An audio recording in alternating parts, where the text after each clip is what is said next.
Welcome to today's video. I am the Hooded Lid and this is an episode of Sunscreen Saturday. I have a change of plans for today and I'm going to go into Paula's Choice Super Light Daily Wrinkle Defense SPF 30.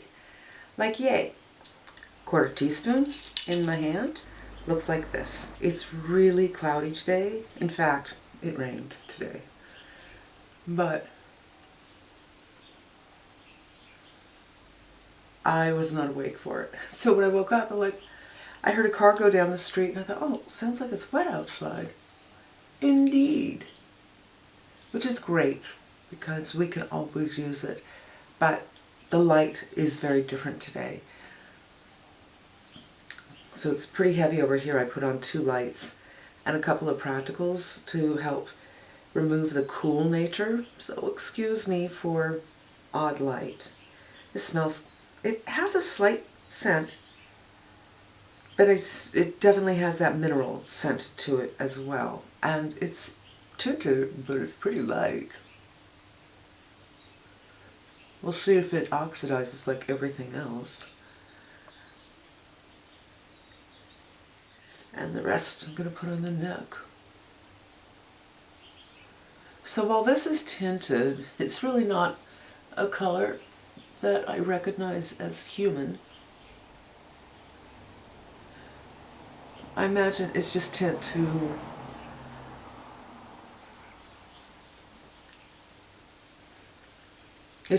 to get rid of the lightness, I think. But it's still pretty darn light.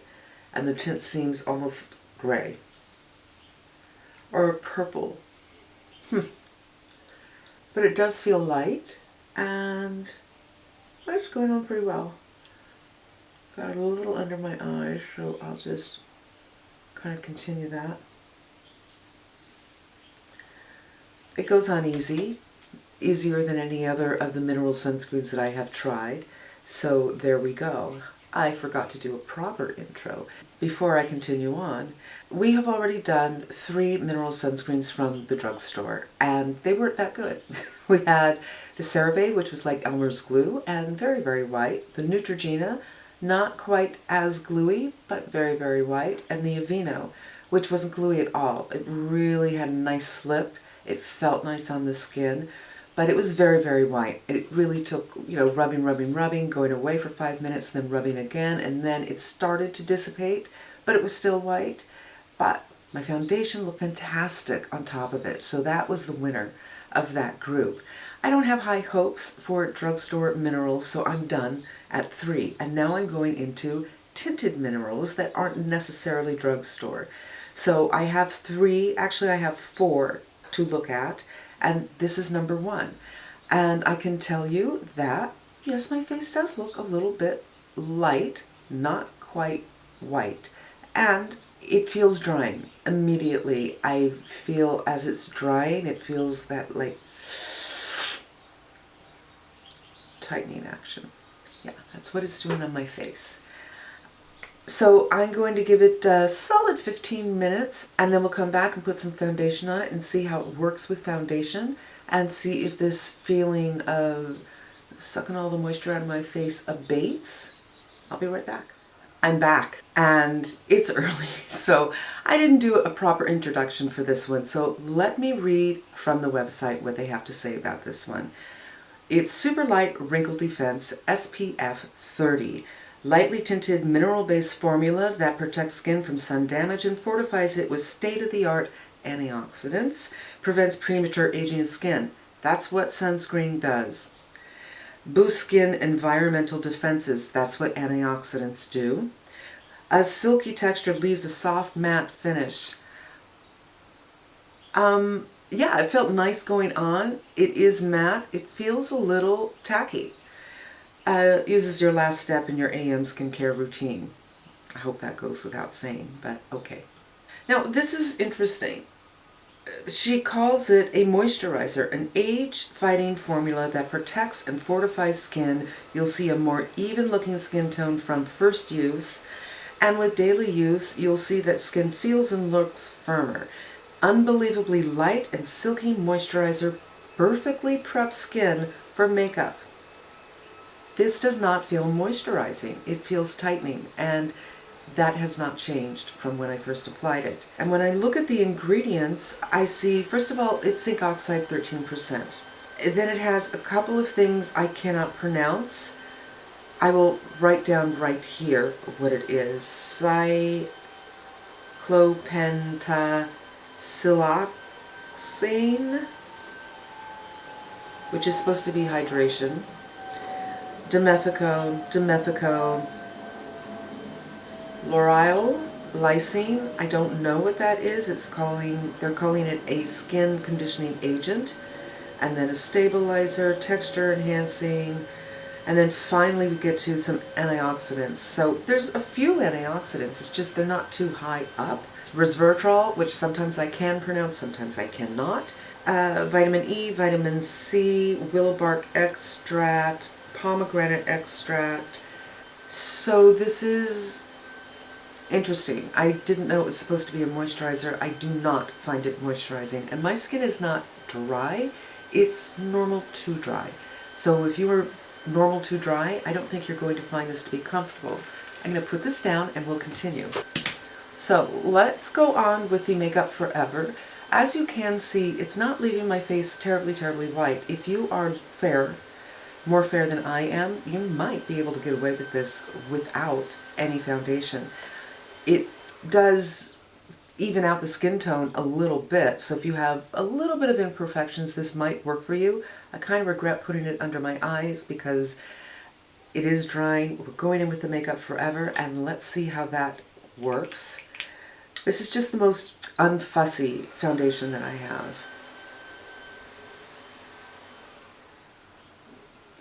And this color is a teeny bit dark for me, so hopefully it will counteract the very whiteness, not very whiteness, but the whiteness that I have.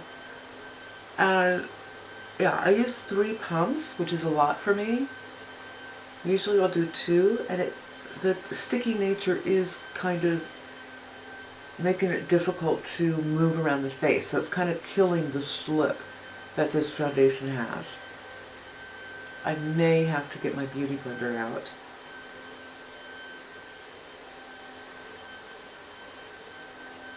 I can't quite get it to the sides of my temples here. And let's see what it looks like. It looks okay, so you might have to use more foundation than you normally do because of that matteness going on, but it's not streaky. It's gathering in the nose crease right here on both sides, which that doesn't really happen to me. So let's just work that in. I imagine if you can stand this, this foundation might be kind of like a primer that just grabs on to the foundation. But you have to really make sure you're blended well, of course.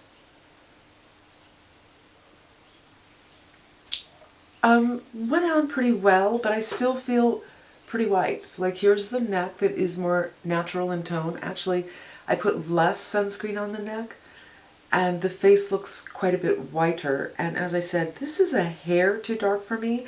I bought it a little bit too dark because it came out in January. There's another shade, Y245 I think it is, or Y255, one of those, that was perfect for me. And I decided to get the Y315 because I thought, well, I'll probably be getting darker, so this will be great in the summertime, in the warmer months. But I never really got to that color, so I usually put a little bit of the Chanel La Beige in it, and I didn't do that today. But in this light, it still looks pretty light. Now, the light is very different today because it's been raining, so I have both of my lights on and my practical lights to warm up these other lights, which are quite cool. So the look is different. I'm going to go in the bathroom and see what it looks like. I'll be right back. Alright, it is a little too light also in the bathroom, and I did detect a sheen on the face that I'm not getting in here. Now that sheen is from the foundation. You saw that the sunscreen was absolutely matte. I'm going to be doing a powder test and a cream test now. I'm going to take the Bobbi Brown bronzer and do, I guess, this side of the face.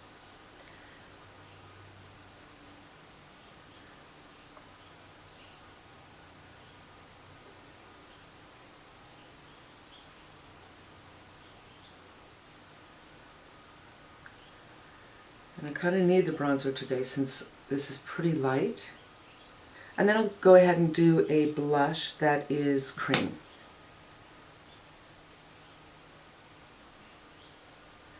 So the bronzer's going on fine. There's no issues with this. There's no bunching, skipping, or pulling. So that's good. Let's try. I love this formula so much. I'm crazy about it. Strawberry Drip. And we'll do a little bit of blush and see how that works.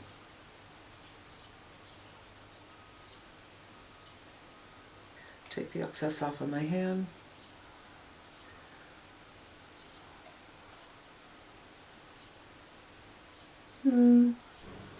It's this blush I've used several times, and it's usually pretty darn seamless. It truly melts in, but I think the somewhat tacky nature, dry tacky, it's not performing quite as it has in the past, but it's still very, very pretty. And I do feel like some of the sunscreen and foundation are coming off on my fingers. So that's interesting. I'm not going to lie to you. I have every intention of washing this off my face. That's how uncomfortable it is to me personally. So if your skin is like mine, I think this is a skip. If you have oily skin or oily to normal skin, you might like this. One of the benefits of using the derm store to purchase your stuff is you can give it a couple of tries, and if you don't like it, you can just set it on back. And I already have 3 sunscreens from the drugstore that are basically useless. So I'm definitely going to take advantage of the derm store policies. The things I got at Target, I can't return. I hope this was helpful to you and gave you a really good idea of how this feels on my skin if you have skin closer to me, which is normal to dry. I've seen other people review this and really, really like it. But that's the thing about skin type. You really have to know the person who's doing the review and what their skin type is and what their preferences are. Some people find even dimethicone to be greasy when it's not. Dimethicone is not a greasy product. It's made from sand, as I understand it, I think, or sand or rock. There's no grease in there, you know, but it has a very emollient feeling to it, texture to it. So it's just helpful to understand who you're listening to, what their preferences are, and what their skin type is. So for the record, my preference is to feel hydrated and moisturized. Not necessarily greasy, but hydrated and moisturized. My skin type is normal to dry. I use a lot of skincare before I put on my sunscreens, and that's where I'm coming from. This is uncomfortable. It really feels quite tightening on the skin, and I am going to wash it off. So thank you for spending a few minutes with me. I hope it was helpful to you, and I hope you come again. We'll be doing the tinted version of sunscreens for the next 3 or 4 weeks. I think I have 4 products. And then I think I'm going to follow up with my favorite sunscreens, because I got a feeling I'm not too hopeful that any of these are going to check the boxes for me. But I do have sunscreens that I love that do the job for me. They're not mineral, and we'll end the series with that. So this series will go on for a little bit longer. Thanks for spending time with me. I hope you come back again. And until we meet again, be safe and smart. And I'm wishing you good health. Bye.